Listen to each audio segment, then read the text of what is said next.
আসসালামু আলাইকুম। আপনাদের ছোট ছোট চারার আগা যদি খেয়ে ফেলে পোকামাকড়, এগুলো পোকামাকড় অনেক খেয়ে খেয়ে এই দেখেন মানে কয়টা গাছের আগা খেয়েছে দেখেন।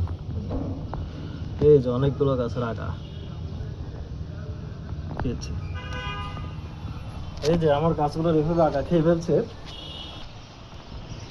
দেখুন আমি কি বুদ্ধি করেছি আগা খেয়ে ফেলার সমস্যার জন্য। এই দেখেন এখানে আগা খেয়ে ফেলছে।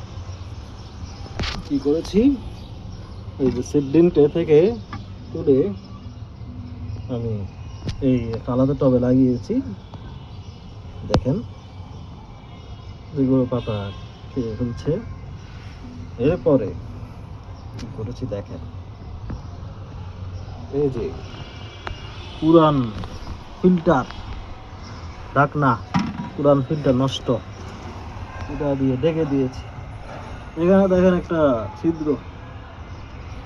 তো আপনাদের যাদের এরকম সমস্যা হচ্ছে এভাবে ওষুধ ব্যবহার না করো, এইভাবে ঢাকনা দিয়ে ঢেকে কিছু একটা দিয়ে ঢেকে স্বচ্ছ হতে হবে।